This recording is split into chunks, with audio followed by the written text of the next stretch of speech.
Hello மக்களே, நான் யோகேஷ். நீங்கள் பார்த்துட்டு இருக்குது மிஸ்டர் ஆட்டோமோட்டிவ் எந்தியாஸ்ட் சேனல். என்னோட பைக்கில் எனக்கு வந்து பெர்ஃபார்மன்ஸ் அதுக்கப்புறம் மைலேஜ்லாம் கொஞ்சம் லோவான மாதிரி ஒரு ஃபீல்.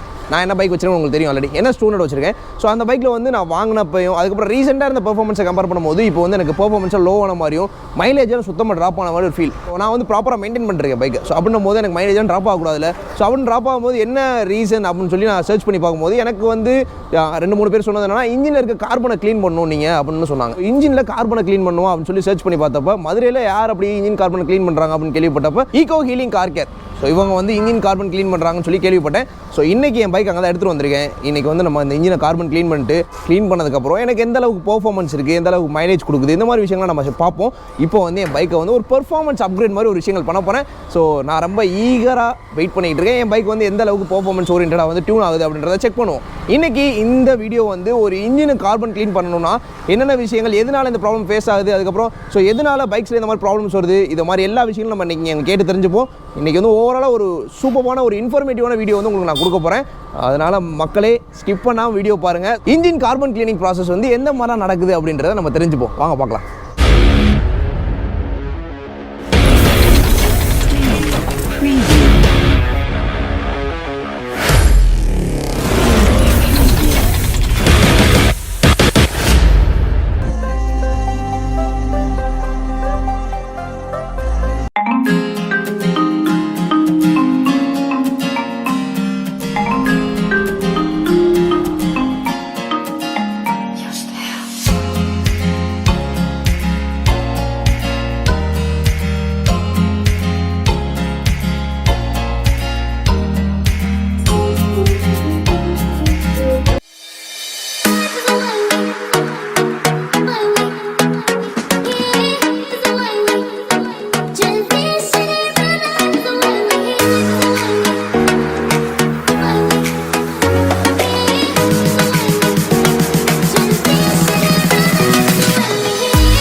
ஜென்ரலாக வெஹிக்கிள் ஆர்பிஎம் என்ன இருக்கோ இப்போ அதோட வெஹிக்கிள் மைட்டாக ஆர்பிஎம் ரைஸ் ஆகும். பாருங்கள், இப்போ இங்கே பாருங்கள், வெஹிக்கிள் ஆர்பிஎம் 1000 இருக்கும், 2000க்கு ரைஸ் ஆகிருச்சு. இப்போ இந்த 2000லேயே வெஹிக்கிள் ரன் ஆகும். 1/4 மணி நேரம் ரன் பண்ண விட போகிறோம். இந்த ஃபார்மேஷன் எல்லாம் எரிஞ்சு வெஹிக்கிளோட எக்ஸாஸ்ட் வழியாகவே வெளியேற போகுது.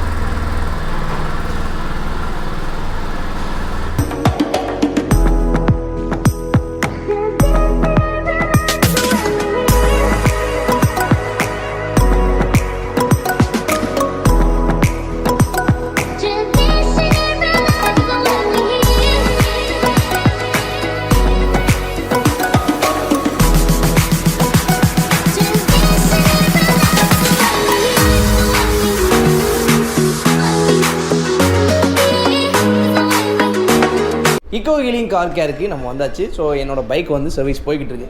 ஸோ இந்த ஈகோ ஹீலிங் கார் கேரோட ப்ரொப்ரேட்டர், ஸோ அவரை மீட் பண்ணி ஸோ அவங்க ஈகோ ஹீலிங் கார் கேர் என்னென்ன விஷயங்கள், என்னென்ன வெஹிக்கிள்ஸ்க்கு, என்னென்ன ப்ரைஸ் பாயிண்டில் என்னென்ன மாதிரியான கார்பன்லாம் க்ளீன் பண்ணுறாங்க, அட்வான்டேஜ் டிஸ்அட்வான்டேஜ் எல்லாமே கேட்டு தெரிஞ்சுப்போம். ஸோ நம்ம கூட ஈகோ ஹீலிங் கார் கேரோட ப்ரொப்ரேட்டர் இருக்காரு. ப்ரோ, நல்லா இருக்கீங்களா? நல்லா இருக்கும். ஓகே, உங்களை பற்றி ஒரு ஷார்ட் இன்ட்ரோ கொடுத்துருங்க. என் பேர் சிவபிரகாஷ். நான் மதுரையில் காலவாசலில் ஈகோ ஹீலிங் கார் கேர் அப்படிங்கிற ஒரு இன்ஜின் கார்பன் க்ளீனிங் சர்வீஸ் பண்ணுற ஒரு நிறுவனத்தை நடத்திக்கிட்டு இருக்கோம். Okay okay. ஸோ அந்த ஈகோ ஹீலிங் கார் கேர் அப்படின்றது வந்து என்ன டேர்ம், எதை பேஸ் பண்ணி வச்சுருக்கீங்க? எக்கோ ஹீலிங்ன்ற மீடியம் கேட்குறீங்க. எக்கோ ஹீலிங்கிறது வந்து சுழற்சி முறையில் குணப்படுத்துதல்னு சொல்லுவாங்க. ஒரு க்ரீன் ஃபார்மேஷனுக்கு போகிறது. வண்டியோட கார்பன் லெவல் அதிகமாக ஸ்மோக் லெவல் இன்க்ரீஸ் ஆகும். பிளாக் ஸ்மோக்காகவும் வரும், சில வெஹிக்கிளில் ஒயிட் ஸ்மோக்ஸாகவும் வரும், சில வெஹிக்கிள் ஒயிட் வித் பிளாக் கலந்து ப்ளூ ஸ்மோக்ஸாக வெளியே கொடுக்கும். இந்த மாதிரி ஸ்மோக் லெவல் இன்க்ரீஸ் ஆகிறனால ஓசோனில் ஓட்ட விழுகிறதோட அளவு கூடுது. கார்பன் CO2வோட லெவல் அதிகமாக வெளியே வந்துக்கிட்டு இருக்குது. இந்த O2வோட லெவலை கண்ட்ரோல் பண்ணுறதுக்கு தான் இந்த சர்வீஸ் பண்ணுறோம். என்விரான்மெண்ட்டை காப்பாற்றுறது தவிர்த்து வெஹிக்கிளோட பெர்ஃபார்மன்ஸையும் இன்க்ரீஸ் பண்ணுது இந்த சர்வீஸு. வெஹிக்கிளோட மைலேஜ் இன்க்ரீஸ் ஆகும், இன்ஜினோட பெர்ஃபார்மன்ஸ் கூடும், இன்ஜினோட லைஃப் ஸ்பேன் கூடுது, இன்ஜினோட மைலேஜ் கூடுது, இன்ஜின் வைப்ரேஷன் குறையுது. வண்டி ஓட்டும் போது ஒரு புது வெஹிக்கிள் என்ன ஓட்டினீங்க, ஒரு 40,000-50,000 கிலோமீட்டர் ஓட்டின வெஹிக்கிளுக்கும் ஒரு புது வெஹிக்கிள் எடுத்து ஓட்டினப்போ நீங்கள் என்ன ஃபீல் பண்ணுறீங்கன்ற ஃபீலிங் இருக்காது. ஒரு புது வெஹிக்கிள் எடுத்து 40,000-50,000 ரீச் ஆனதுக்கப்புறம் அந்த ஃபீல் உங்களுக்கு வராது. இதே இந்த சர்வீஸை 20,000 கிலோமீட்டருக்கு ஒன்ஸ் ரொட்டீனாக இந்த சர்வீஸ் எடுத்துக்கிட்டு இருக்கீங்க கண்டினியூஸாக அப்படின்னா நீங்கள் ஒரு புது வெஹிக்கிள் என்ன ஃபீல் பண்ணீங்களோ அதே ஃபீலிங்கை கடைசி வரையும் ஃபீல் பண்ணுவீங்க. அந்த வெஹிக்கிள் 2 லட்சம் கிலோமீட்டர் ஓடினாலும் சரி, 3 லட்சம் கிலோமீட்டர் ரீச் பண்ணாலும் சரி, இந்த ஃபீலிங்கை நீங்கள் அந்த வெஹிக்கிளில் ஃபீல் பண்ணிக்கிட்டே இருக்கலாம். எவ்ரி 20,000 கிலோமீட்டர்ஸ்க்கு வந்து கார்பனை க்ளீன் பண்ணிட்டே இருக்கணும். க்ளீன் பண்ணோம்னா ஒரு நியூ பைக் ஃபீல் அந்த மாதிரியான பெர்ஃபார்மன்ஸ் இருக்கும் நமக்கு. ஓகே ப்ரோ, இப்போ வந்து ஈகோ ஹீலிங் கார் கேர்னு வச்சுருக்கீங்க bro. Ego healing car care வந்து உங்களுக்கு நார்மல் பைக்ஸ் அண்ட் கார்ஸ் மட்டும் பண்ணுறீங்களா, இல்லை வேறு என்னென்ன வெஹிக்கிள்ஸ் நீங்கள் பண்ணுறீங்க? ஜென்ரலாக ஒரு 100 சிசியில் இருந்து 10,000 சிசி 10,000 சிசி இருக்க வெஹிக்கிளுக்கு வரையும் இந்த சர்வீஸாக பண்ணலாம். பெட்ரோல், டீசல் இந்த ரெண்டையும் ஃப்ரீகளாக யூஸ் பண்ணி என்னென்ன இன்ஜின் ரன் ஆகுதோ, 2 wheeler, car, bus, auto, lorry, எந்த ஒரு வெஹிக்கிளுக்கும் ஜென்ரேட்டருக்கு முதல் கொண்டு பண்ணலாம் அந்த சர்வீஸை. Okay bro. இப்போ வந்து அந்த கார்பன் இன்ஜினில் ஃபார்ம் ஆகுதுன்னு சொல்கிறீங்க ப்ரோ, அதை வந்து நாங்கள் எப்படி ஐடென்டிஃபை பண்ணுறது? எங்களுக்கு வந்து தெரியாது இல்லை. ஒரு சில பேர் வந்து அந்த மெக்கானிக்ஸ் அவங்களாம் வந்து ஐடென்டிஃபை பண்ணிடுவாங்க அது கார்பன் ஃபார்ம் ஆயிடுச்சு. ஸோ நார்மல் பீப்புள்ஸ் வந்து அதை எப்படி ஐடென்டிஃபை பண்ணுறது? அவங்க எனக்கு வந்து ஃபீல் ஆச்சு, என்னோட பைக் இன்ஜின் பெர்ஃபார்மன்ஸ் வந்து லோ ஆயிடுச்சு, மைலேஜ் சுத்தமாக ட்ராப் ஆயிடுச்சு, இந்த மாதிரி விஷயம்லாம் ஃபீல் பண்ணேன். ஸோ அதனால தான் அவங்கள தேடி நான் கொண்டு வந்திருக்கேன் இப்போ. ஸோ அப்படி அதை எப்படி ஃபைன் பண்ணுறது அவங்க? ஸோ அதுக்கு ஒரு வழி. மைலேஜ் ட்ராப் இருக்கும், நீங்கள் சொன்ன மாதிரி பெர்ஃபார்மன்ஸில் லேக் இருக்கும், ஒரு கியர் லேக் கிடைக்கும். வெஹிக்கிள் வந்து ஒரு நல்லா ஒரு மூவிங்கில் இருந்தோம், சடனாக பிரேக் அடிக்க வேண்டியது வந்துருச்சு, ஒரு 3ஆவது கியர்லேருந்து 2ஆவது கியர் தான் வந்திருப்போம்.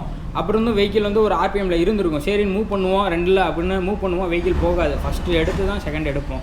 இந்த மாதிரி கியர் லேக் வரும், இந்த மாதிரி வரும். ரெண்டாவது உங்களோட எக்ஸாஸ்ட்டில் மைல்டாக ஒரு பிளாக் கலரில் ஒரு ஃபார்மேஷன் வர ஆரம்பிக்கும் கடைசி எக்ஸாஸ்ட் பாயிண்டில். அந்த மாதிரி வருதுனாலே கார்பன் ஃபார்மேஷனோட லெவல் இன்க்ரீஸ் ஆகுது.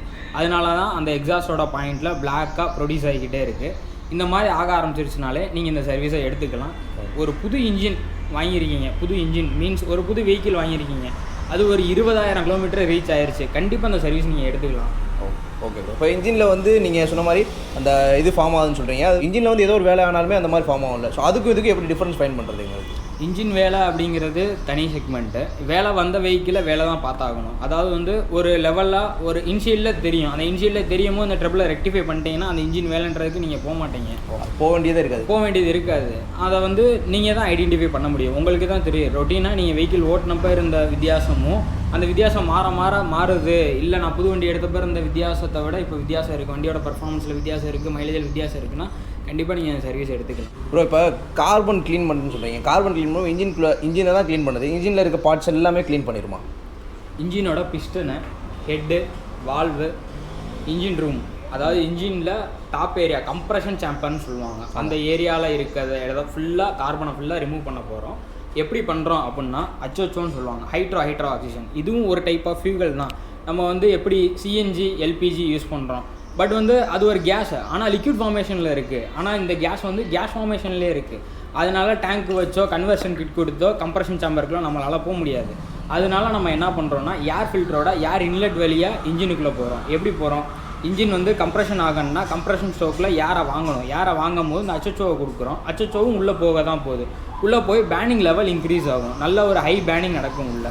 அந்த மாதிரி பேனிங் நடக்கும் போது ஒரு பெட்ரோல் இன்ஜினோ டீசல் இன்ஜினோ எதானாலும் இருக்கட்டும், பேனிங் லெவல் பத்தாமல் தான் அந்த கார்பன் ஃபார்மேஷன் நடக்கும். ஃபியூவல் 100% எரியாது, ஒரு 40% எரியும், 60% எரியும், மீதி 40-60 கார்பனாக தான் ஃபார்ம் ஆகிக்கிட்டு இருக்காங்க. அந்த ஃபார்மேஷனை தான் இப்போ நம்ம ரிமூவ் பண்ணுறோம். எப்படி பண்ணுறோன்னா இந்த HOவை யூஸ் பண்ணி பண்ணுறோம். இந்த HO உள்ள பேனிங் லெவலை இன்க்ரீஸ் பண்ணுது. இந்த HO உள்ளே போய் பேனிங் லெவல் இன்க்ரீஸ் ஆகும்போது உள்ளே இருக்க கார்பன் ஃபுல்லாக எரிஞ்சு உங்கள் எக்ஸாஸ்ட் லைன் வழியாகவே வெளியே வந்துடுது. நான் எதையும் போட்டு வேக்கம் போட்டு உரியலை, நான் எந்த ஒரு இன்ஜினை வந்து பிரிக்கவே போகிறதில்ல, வெஹிக்கிளோட ஏர் ஃபில்டரை மட்டும்தான் நம்ம தொட போகிறோம். ஈஸியாகவும் பண்ணிடலாம், உங்களுக்கு அது சேஃபும் கூட. ஓகே, இப்போ வந்து நீங்கள் பெர்ஃபார்மன்ஸ் இன்க்ரீஸ் ஆகும், மைலேஜ் இன்க்ரீஸ் ஆகும், இந்த மாதிரி விஷயங்கள்லாம் சொன்னீங்க. எந்த அளவுக்கு கேரண்டீடு ப்ரோ சரி நாங்கள் எல்லோரும் கேட்பாங்க நாங்கள் எப்படி நம்புறது, அதுக்கப்புறம் எங்கள் பெர்ஃபார்மன்ஸ் இன்க்ரீஸ் ஆகுமா இது இன்க்ரீஸ் ஆகுமா அப்படின்னு சொல்லி நாங்கள் எப்படி நம்புறதுன்ற மாதிரி விஷயங்கள்லாம் கேட்பாங்க. ஸோ அதுக்கு உங்களுடைய பதில்?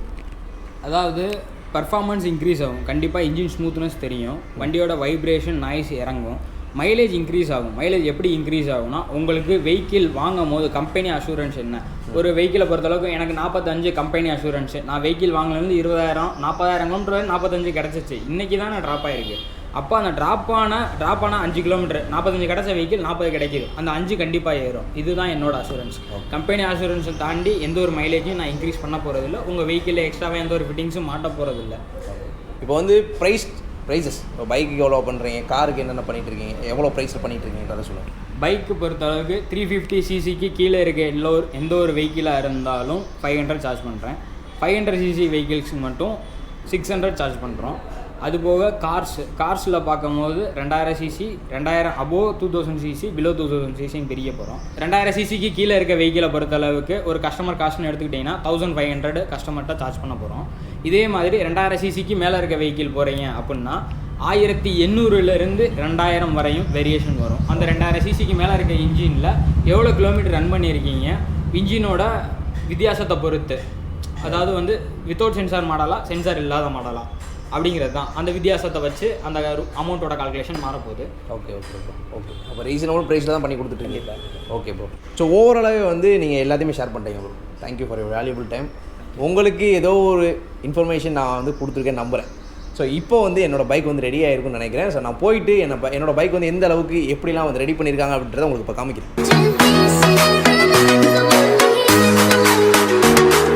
மக்களே, ஃபைனலாக என்னோட NS200க்கு வந்து இன்ஜின் கார்பனை வந்து க்ளீன் பண்ணி முடிச்சாச்சு.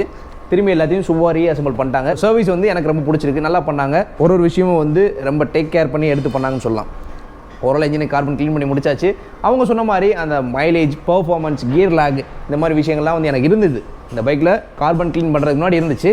இப்போ க்ளீன் பண்ணி முடிச்சாச்சு. அதுக்கப்புறம் நான் இப்போ வந்து ரைட் பண்ணி பார்த்துட்டு உங்களுக்கு நெக்ஸ்ட்டு இந்த கார்பன் க்ளீன் பற்றியே ஒரு வீடியோ போகிறேன். கார்பன் க்ளீன் பண்ணக்கப்புறம் எனக்கு என்னென்ன அட்வான்டேஜஸ் வந்திருக்கு, எனக்கு மைலேஜ் இன்க்ரீஸ் ஆயிருக்கா, கியர் லேக், அதுக்கப்புறம் பர்ஃபார்மன்ஸ் எந்த அளவுக்கு வந்து ஒரு பூஸ்டப் ஆயிருக்கு, இந்த மாதிரி விஷயங்கள்லாம் நெக்ஸ்ட்டு கண்டிப்பாக ஒரு வீடியோ நான் மேக் பண்ணுறேன். ஸோ இப்போ வந்து பார்த்தோன்னா ஓரளவு பண்ணியாச்சு. இந்த பைக்கு வந்து அவங்க சார்ஜஸ் வந்து 500 வந்து சார்ஜ் பண்ணியிருக்காங்க. கார்பன்றது வந்து இன்ஜின்குள்ளே இவ்வளோ பெரிய ஒரு இம்பாக்டை வந்து கிரியேட் பண்ணுன்றது அவங்க சொன்னப்போ தான் தெரிஞ்சு. ஸோ அதனால் எப்போயுமே கொஞ்சம் சேஃபாக செட் இருந்துக்கோங்க. உங்கள் பைக் வந்து 20,000 கிலோமீட்டர்ஸ் வந்து கிளாக் ஆயிடுச்சு அப்படின்னா கண்டிப்பாக இந்த வந்து ஒரு ரிமைண்டர் போட்டு இதை பண்ணிடுங்க. பண்ணிங்க அப்படின்னா உங்களுக்கு பர்ஃபார்மன்ஸ், மைலேஜ் எல்லாமே வந்து உங்களுக்கு ஒரு பிராண்ட் நியூ பைக் வந்து டிரைவ் பண்ணுற போகிற மாதிரி ஒரு ஃபீல் இருக்கும். ஸோ இதை வந்து மறந்துடாதீங்க. உங்களுக்கு ஒரு சஜஷன் சொல்லணும்னு நினச்சி தான் இந்த வீடியோ பண்ணோம். ஸோ அந்த எனக்கும் இது ஒரு பர்ஃபார்மன்ஸ் இந்த மாதிரி விஷயங்களை வந்து எனக்கு ஒரு இதாகவே இருந்துச்சு. பைக் வாங்கி 3 years ஆச்சு. ஓரளவுக்கு மெயின்டைன் பண்ணுவேன் நான். இப்போ இந்த சர்வீஸ் பண்ணோன்னே எனக்கு கொஞ்சம் ஓகேவாக இருக்குது. ட்ரைவ் பண்ணி பார்த்துட்டு என்னோட ஓவரால் ஓனர்ஷிப் எக்ஸ்பீரியன்ஸ் மாதிரி இந்த கார்பன் கிளீனிங் பற்றி உங்களுக்கு ஷேர் பண்ணுறேன். உங்களுக்கு அந்த இன்ஜின் கெப்பாசிட்டியை பேஸ் பண்ணி தான் உங்களுக்கு எல்லாமே பண்ணுறாங்க. ஸோ அதனால் உங்களுக்கு ஸ்கூட்ரு நீங்கள் எடுத்துகிட்டு வந்தாலும் ஸ்கூட்ரு இப்போ பார்த்தோன்னா 110 cc தான் இருக்குது. அதனால் 100 above எந்த சிசி பைக்ஸ் எடுத்துகிட்டு வந்தாலும் உங்களுக்கு பண்ணி கொடுப்பாங்க. ஸ்கூட்டர்ஸ்னாலும் பண்ணி கொடுப்பாங்க. ஸோ அதனால் ஸ்கூட்டர்ஸ்லேருந்து நீங்கள் பஸ், லாரி வரைக்கும் நீங்கள் பண்ணலாம். அதுதான் சொல்ல வருது. ப்ராப்பராக இன்ஜின்லாம் வந்து ரொம்பவே ஒரு சீரியஸான விஷயம். ஸோ இந்த பைக்கு வந்து இப்போ இன்ஜின் ஒர்க் பண்ணோம் அப்படின்னா அரௌண்ட் நான் ஒரு 15,000 20,000 நான் எடுத்து வச்சாகணும். ஸோ அந்த மாதிரி விஷயங்கள்லாம் இருக்குது. ஸோ அதெல்லாம் கொஞ்சம் அவாய்ட் பண்ணணும், என் பைக்கை கொஞ்சம் நல்லா மெயின்டைன் பண்ணி பண்ணணும் அப்படின்னு இது ஒரு மெயின்டெனன்ஸ் லெவல் தானே. ஸோ ஓவரால் வீடியோ வந்து கன்க்ளூட் பண்ணுறதுக்கு முன்னாடி ego healing car care. So அவங்கள வந்து உங்களுக்கு இந்த மாதிரி சர்வீஸ் எதுவும் தேவைப்பட்டுச்சு அப்படின்னா அவங்களை காண்டாக்ட் பண்ணுங்கள். அவங்களோட காண்டாக்ட் டீல்ஸ் வந்து டிஸ்கிரிப்ஷனில் இருக்குது, செக் அவுட் பண்ணி பாருங்கள். இதோட இந்த வீடியோ வந்து க்ளோஸ் பண்ணுறேன். தேங்க்ஸ் ஃபார் வாட்சிங். This is Yogesh signing off from mister automotive enthusiast channel. இதே மாதிரி ஒரு சூப்பரான நெக்ஸ்ட் உங்களை சந்திக்கிறேன். Until then, by.